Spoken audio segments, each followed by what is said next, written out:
Hey guys, welcome to this new episode of OnTap Lite. I'm Natalie, and we have a very special guest today, one of our UX designers, Martin. And the reason why we're doing this episode is because we want to talk all the way through how UX design actually helps to create great e-commerce experiences. So we're going to cover quite a lot today. Part of what we will cover is how the UX designer works on information architecture, what on earth a category taxonomy is, and also how UX designers get to know clients early on in the project to make sure the rest of it is really successful. Martin, I wanted to let you introduce yourself and just give us a bit of information about what you do. Yep, thank you for having me on, Natalie. So I'm a senior UX designer at Arctic Leaf. I've been here for over 4.5 years. And in that time, I've worked on many different client projects. These range from small and simple to large and complex. In these 4.5 years, I've kind of became known as the go-to person for more complex projects, really in regards to the complexity of their taxonomy and solving those puzzles. So I'm here to share my knowledge and my experience, answer any questions, and just have a nice conversation with you. Thank you. That was a great introduction. All right, so I want to start off by talking about the discovery phase. So this is before a client has decided that they definitely want to work with Arctic Leaf, and we're just going about the process of figuring out how we might be able to help them. The solutions team, so that would be Josh Garlek, our great CEO, and then currently it's Mitch, who is our brilliant solutions person. They together go through most of the process with the client and kind of the back and forth. There's a lot of help from other team members from the technical side, and me from like a branding perspective. But a really key piece that Martin has been invaluable on is looking at the discovery phase from a UX perspective. So Martin, first of all, I wanted to just kind of get your thoughts. How exactly do you help during the discovery phase?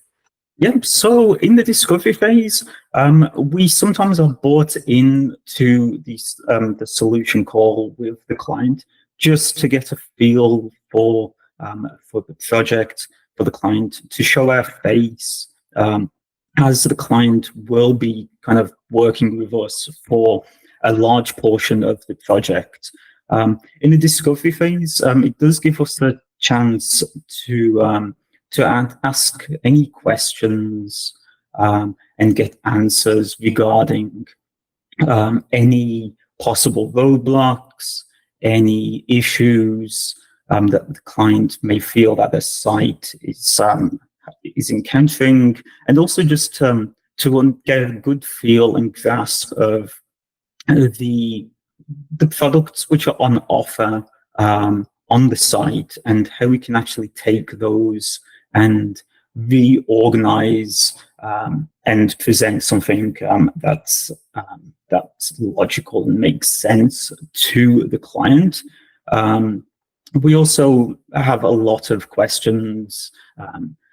Usually these are kind of answered based on the client onboarding meeting or the questionnaire that they send over, and just the phase just allows us to do that fact-finding section in great depth.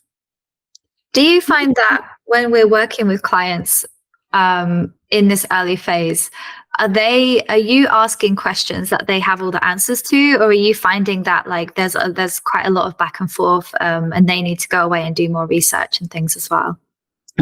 I found that we never get all of the answers in one go. Yeah. We go in with our initial questions, and maybe I'd probably say 75% of those questions are answered. Sometimes the client isn't able to answer a question on the spot, so therefore they have to go away to do a little bit of fact finding themselves. On other occasions, we may go in with, let's say, 10 questions, and it actually the answers end up presenting more questions. So Right. it really depends on the client, on how difficult and advanced like their site or their product offering is. If it's a simple product offering, then really we can nail it like in the first meeting. It's very, very quick. But if it's more complex and products, they have like variants, or there's multiple categories and it doesn't really make much sense the way that it's currently set up, then yes, we would have more questions than answers. Yeah. And I guess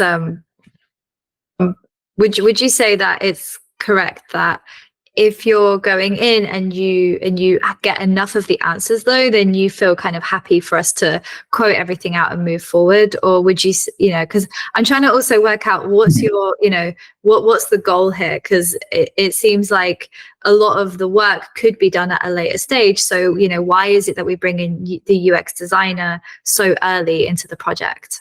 Exactly. Like, of course, we don't want to be spending time so early in the project and asking these detailed questions, because the client might usually isn't prepared for that level of depth. Really, like it's good for the client to know that we're going to be on their side and that we're there to help them. They get the product that they envision and help them solve their issues.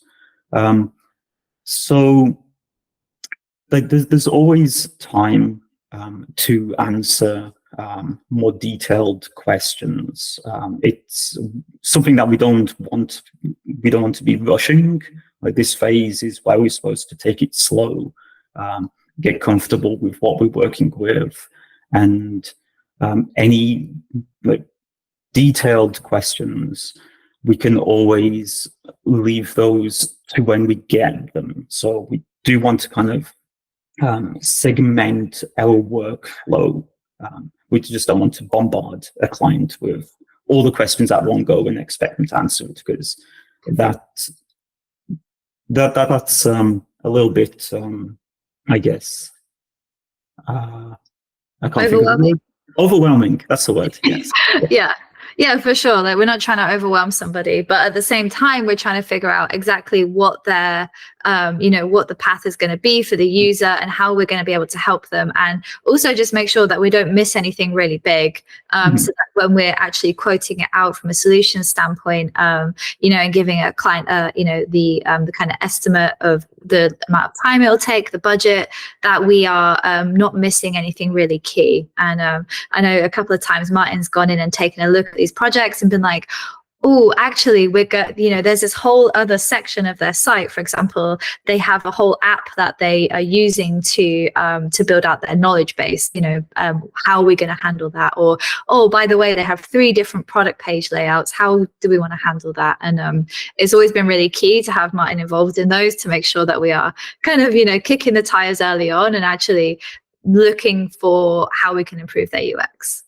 Yeah, it's best to find these surprises early on in the project than later on. Yeah, you don't want to get all the way through to the development phase where everyone's getting excited, we're going to launch, and be like, oh, we forgot about this massive part of our business. Whoops. Exactly. So cool. So wanted to now move on. So we mentioned it a little bit earlier on, but if you're not part of, the UX or e-commerce infrastructure, you may not know what this term is. Martin, can you give us a very basic guide on what site taxonomy is, please? Yeah, for sure. So a site taxonomy is what really underpins the site. It's the structure for how that information and the content is presented, how it's organized, and how it's accessed and navigated to from a user's perspective. So it's usually a very structured system in that the information is categorized into different like groups. And for example, with like, let's say apparel sites, you may have men's and women's, and then underneath those top level categories, you have your sub levels, which may be pants, shirts, accessories. So really what we're doing is having it as like almost like a flow, like a content flow, that it's all level based. And you don't want to be including too many items or products in any one category. You want to keep it as appropriate as possible, so not as to overwhelm a user or to confuse them by presenting different products in the wrong place. Yeah, that makes sense. The thing is, when you explain it, it sounds like common sense, right? It sounds like something anybody would look at and be like, well, obviously, like under apparel, you'd have men's and women's, and then you'd have, pants, shirts, blah, blah, blah. But we've come across a lot of different taxonomies in our time and worked with a lot of different businesses. And I know that it's not always been that straightforward to actually put into practice in reality. I don't know if we want to give a few examples or kind of if we go to the next slide, Katie. Yeah, so this is one example, Martin. I'd love you to talk through how we helped Pack Break here, because I think this one was a pretty key taxonomy update that you did. Yeah. So for Pack Break, very interesting site. It's a lot of performance parts for like heavy duty vehicles, so like off-roading trucks. So those type of like mean machines. And the biggest issue with this site was that it didn't have a understandable content flow. So finding products was actually extremely difficult. You'd go through to a page which would direct you to another page, and that page would take you to another page. And you weren't sure if you were on a category page, a product page, an information page. There was really no logical order to it. So what we did was we kind of had to like do a deep dive into this site to fully understand the range of products which were being offered and the information being presented with those products. Really, a lot of these products, they had a lot of options. There was a lot to them. They weren't always understandable from a grouping perspective. So you had different types of suspension categories, different types of engine categories, but those would then themselves split off into like different subcategories which may overlap or be working in conjunction with another category. So it was a very complex like product grouping, and really we just went in there, spoke to the client to understand like what the top level categories, the main categories which were important to them, with categories which a user would go onto the site and would be the categories that they would go into to find what they need. So, yep. Sorry, just to interrupt you. So in this case, it's because you need the parts that are directly related to the car that you have, right? Exactly. That you have. So a client wouldn't just go in and search for a suspension kit. They would be really concerned about making sure it's a suspension kit that's going to fit their car. Is that okay? Cool. I just wanted to make sure I understood. Yeah, exactly. So if I had like a 2018 Ford F-150, there's many parts which would be compatible with that vehicle. Now, those parts may not be compatible with every vehicle out there. So just by using the top level categories, you would have a difficult time finding that exact part for your exact vehicle.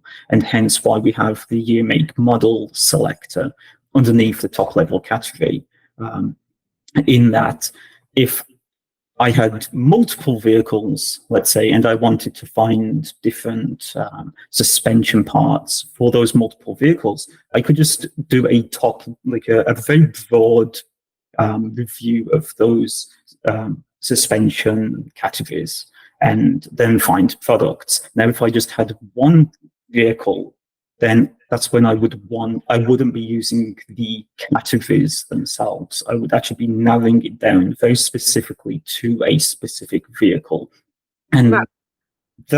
this is a very unique use case, especially in the automotive industry, where there's thousands of vehicles, thousands of different models and trims, and you can't use a standard taxonomy to contain those products. So just because there's so many different options and variants for those products.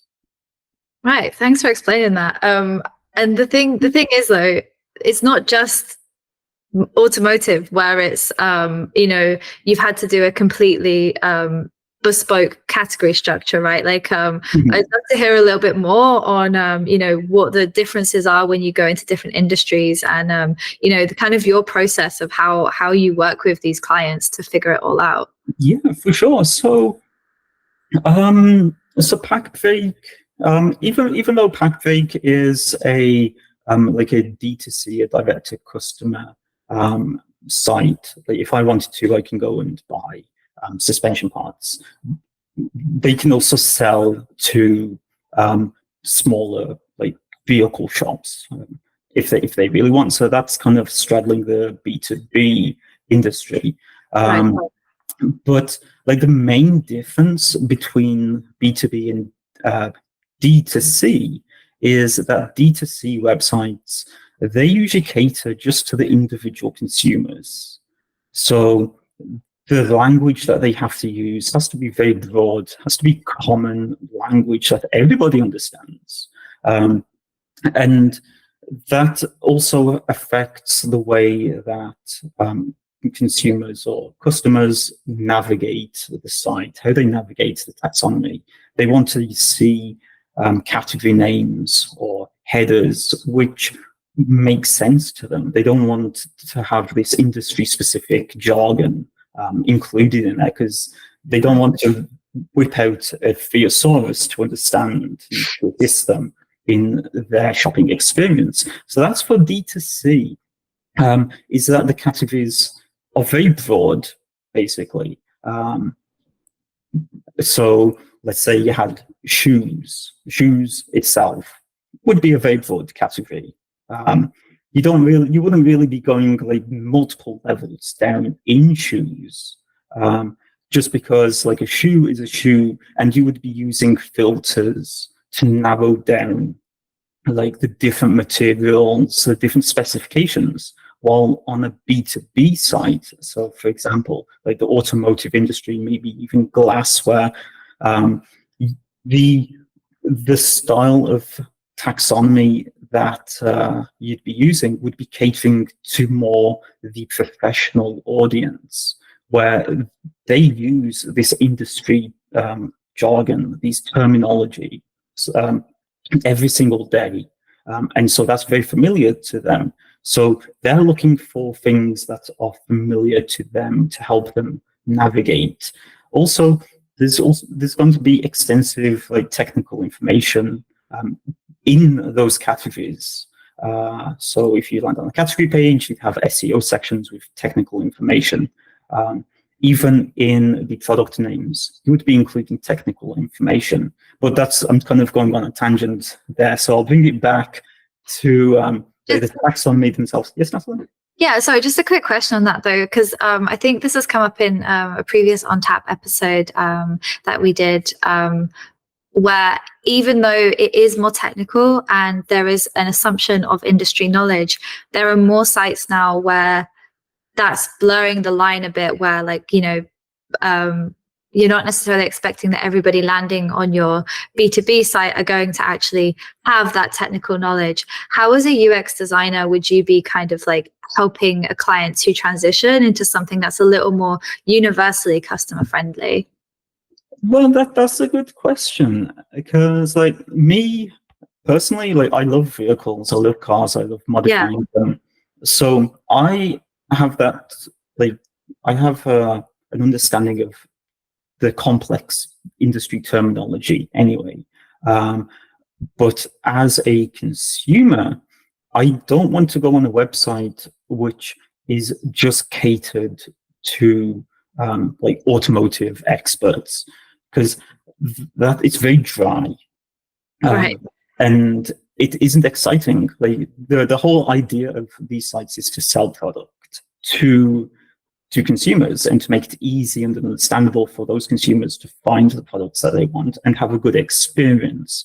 So D2C and B2B, they are now starting to like blur the lines, just because really a lot of people, like even in the industry, they want a good experience on the website.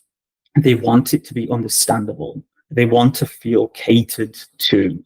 And they don't want to be spoken down to in a specific way. So, like industry experts, I don't know where I'm going with this. You probably would need to cut it out. That's okay, no worries, Martin. So we've got currently up on the screen, we've got one of the websites that we did, which was direct to consumer. So this is Paper Wishes, and Martin, tell us a little bit about how you went about supporting Paper Wishes with their taxonomy. Yeah, so Paper Wishes, they deal in like hobby, like arts and crafts. So let's say that you wanted to put together I don't know, like a diary or create something using paper. They supply all of those supplies that you'd ever need, from like little sequins to beads to ribbons to the paper and the cardstock itself. So there's so many like tiny little products which they offer. The problem with this is that the type of products that they're selling, they're not easy to group, just because like really it's about the naming conventions of these products. Because let's say that you got beads and like cardstock or like dyes, like a lot of those products, that's the name of that product. Like a ribbon is just called a ribbon, and so therefore when you've got like 300 different types of ribbon, and the only thing that differentiates them might be the color, then it's like, well, how do you categorize that? Like, do you just have one like top level category, which is just ribbon, and you just include 300 ribbons under there? Like, that's not a very good experience. So what we had to do with this client was actually work really, really closely with them to properly understand like which product groupings are related. So you might have, let's say, you might have ribbons which are related or closely related to glue, because you might have a cardstock and you might attach a ribbon to it, but how do you attach that ribbon to cardstock? You use glue. So therefore we had to work more on the idea of proximity between the uses of product, which in itself is a very like different way of organizing a category.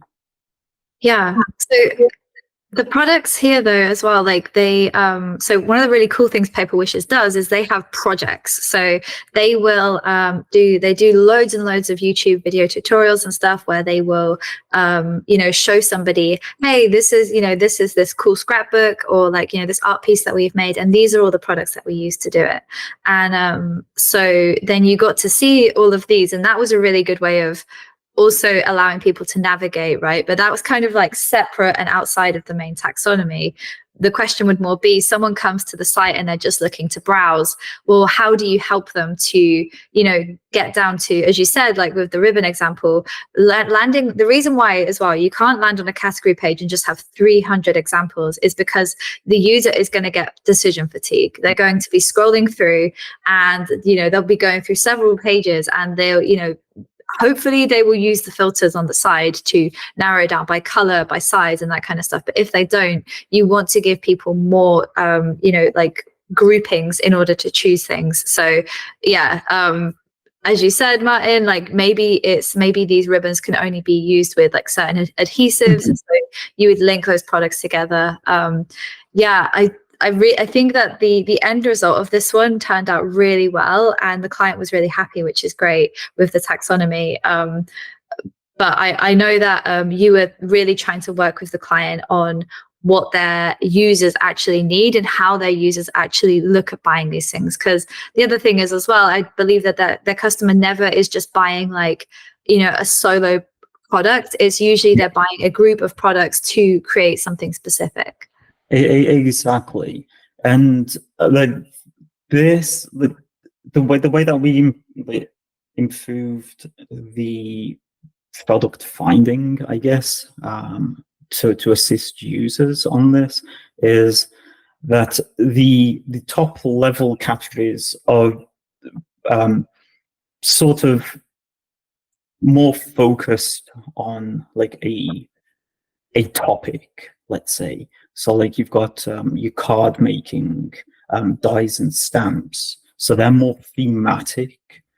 So if a user landed on this site and they weren't necessarily into like dies and stamping, but they're more into like coloring or a different type of design, a different way of using paper crafts, then they would look at the top level category and then immediately identify, oh, this is the area that I'm more interested in. Then that would open up the mega menu.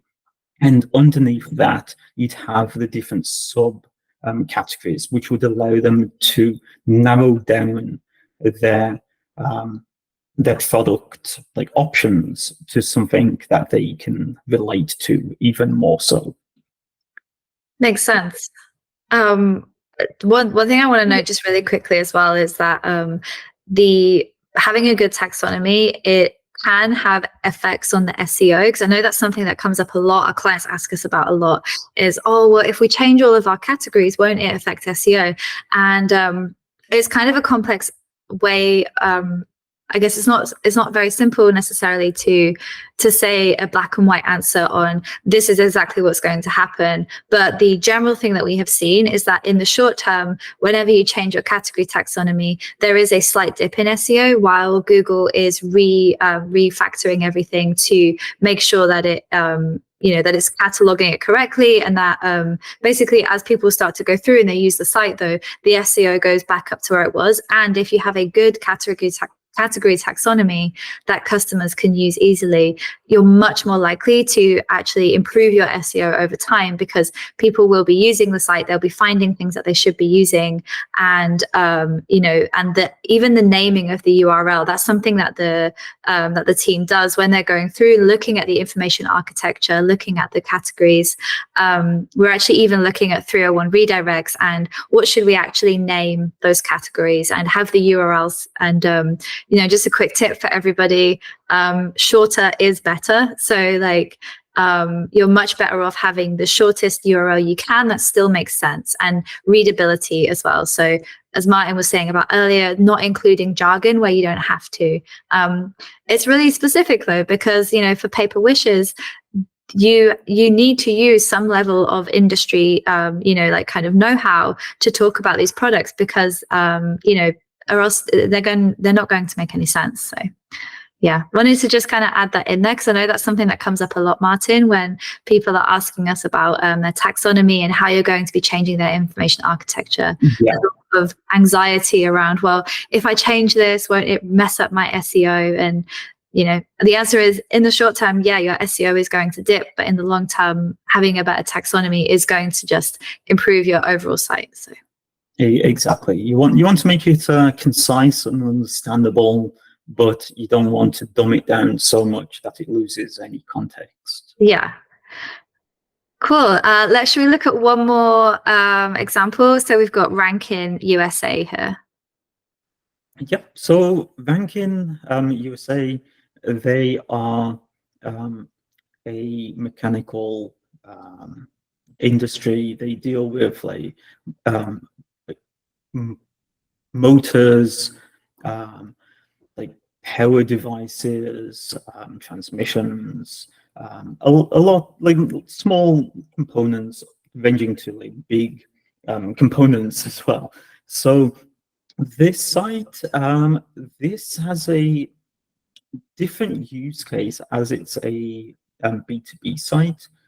Yeah, so they are using a single scope, and what I mean by that is that instead of having all the categories along the top navigation bar, you have them contained within the shop by product, and that drops down to reveal the mega menu, which has the 4 individual like category sections.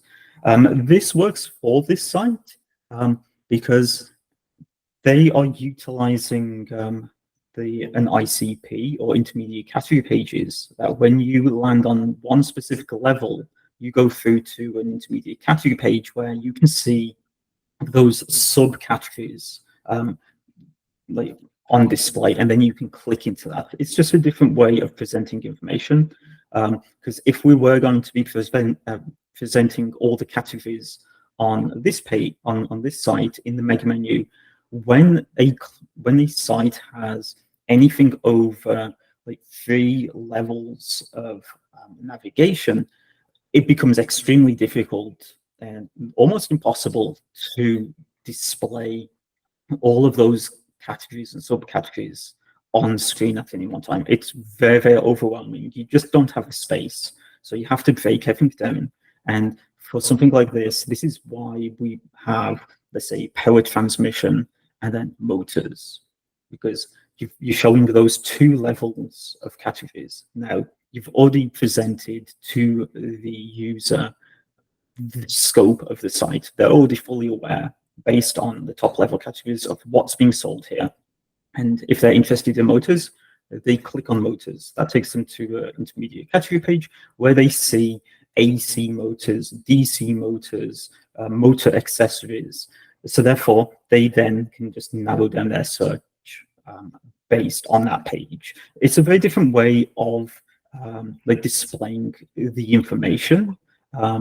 Many sites, they may have the same amount of products, but it really depends on how categorized those products are. And that's something that we determine in the discovery phase. So going back to the beginning of this, one of the things that we have to do is understand how many levels of categorization are they going to use, and if it warrants a mega menu, does it warrant a drop-down menu, does it warrant a single scope, or displaying all of the top level categories visible to a user.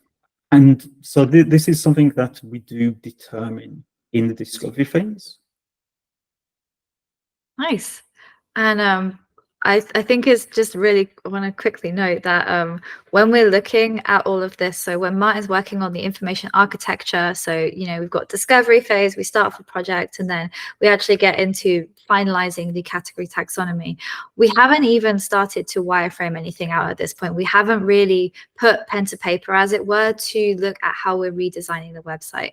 So I do want to just note that we will probably be doing a part 2 to this, because obviously we've only just even scratched the surface on the level of detail that a UX designer is going into as they're beginning to look at how to make a really effective e-commerce experience. But hopefully just from what we've been through, it shows that like it really does need a tailored approach every single time. You can't just be like, oh, you're in, you know, you're a B2B business. Great. Here's what your taxonomy is going to be. Every single time, Martin or one of the other UX designers on the team is going to be working really closely with the client to figure out exactly what their needs are and how we're going to be making sure that it's the best end experience for their customers, and that the client isn't going to need to lose their mind with like also themselves trying to navigate this. Because that's something else to note here, is that in a lot of B2B circumstances, it's not only the end customer that's going to be navigating the site.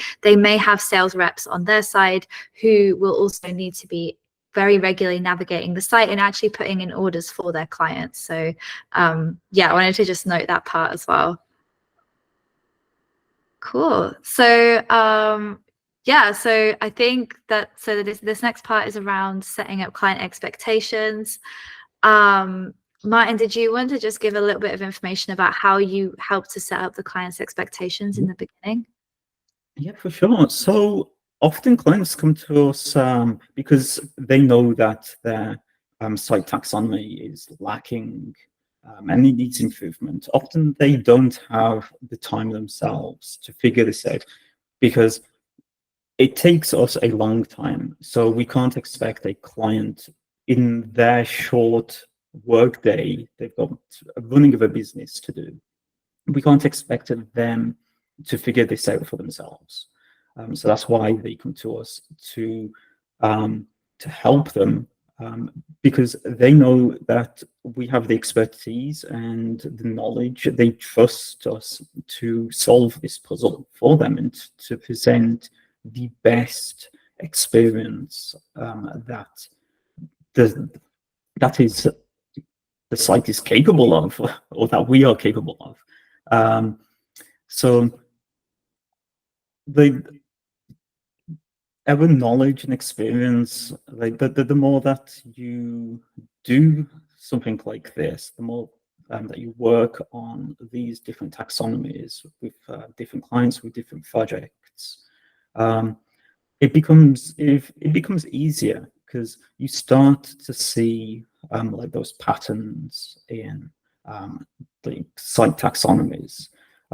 There's really only a certain number of ways you can make a taxonomy, and that differs from industry to industry. So when you figured it out for one industry, you can pretty much use that pattern for different clients in the same industry, just because that is the way that industry works. The same way, if you look at apparel sites, you can go on to your Adidas, onto your Puma, onto your Nike, and they would probably have their site taxonomies set up almost the same as one another, because that works for that industry. Users are very familiar with the way that that's set up. They don't want to go to another shoe site and then experience something that they're not familiar with when they're looking for a certain product and they want to compare it to a competitor's product.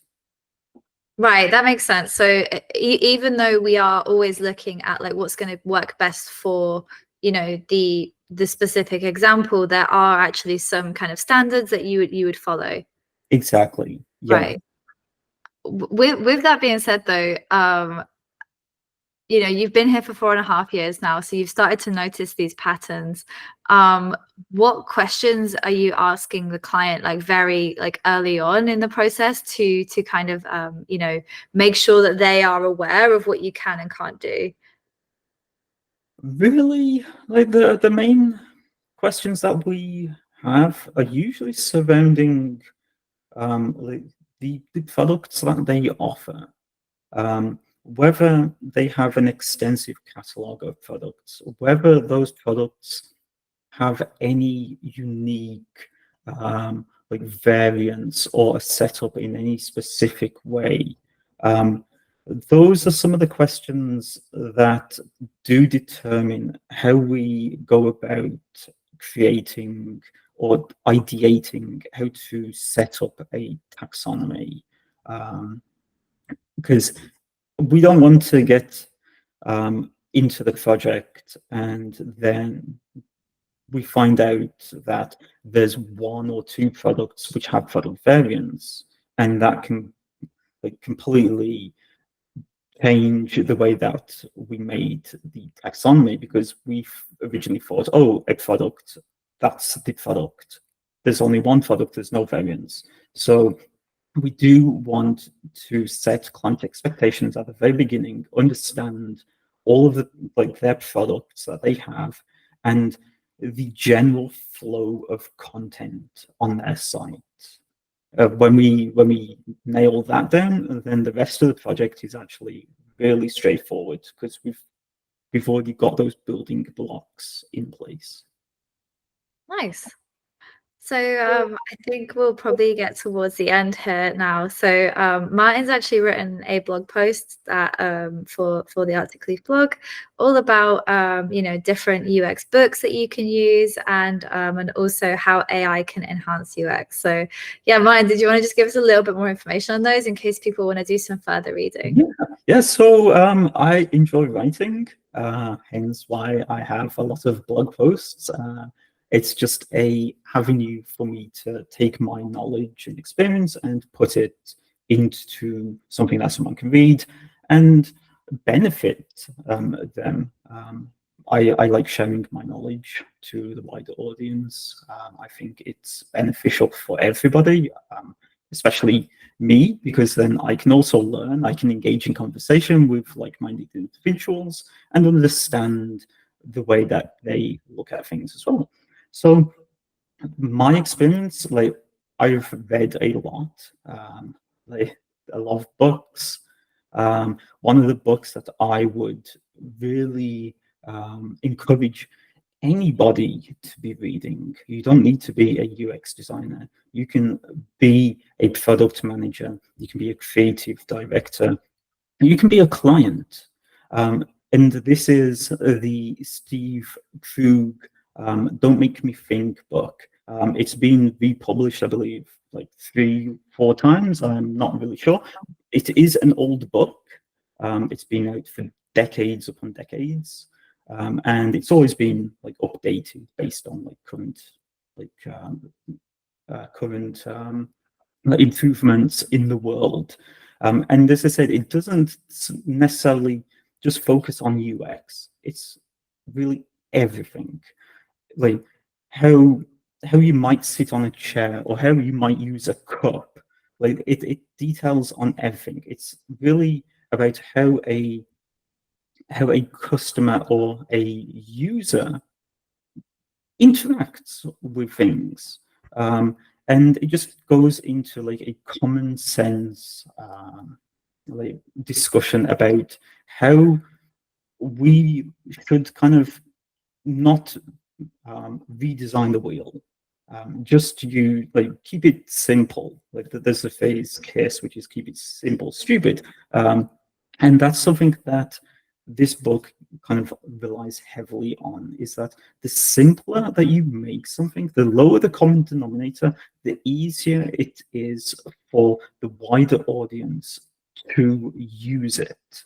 You don't want something to be so complex that there's a steep learning curve, especially when it doesn't necessarily need a steep learning curve. And I like to think that users, they are actually cleverer than we think they are. They go onto a website, they know what they're after, they know what they want, they know how something should be working. And if it doesn't, then they're going to check out at it, because it's well, this isn't working for me. It's not my expectation. So we build based on what works for a client, a customer. And this book leans into that you create what works for a user. You don't create something that makes it difficult for a user. And just like putting this book onto UX design is that the whole idea of UX is that it's about the user experience. We want them to have good experiences. We want them to enjoy it, to make something easy, tangible, logical that they can use and they won't get frustrated at. They will leave the site and they've achieved their goal and they step away and say, oh yeah, I really had a good experience there. I want to go back to that site.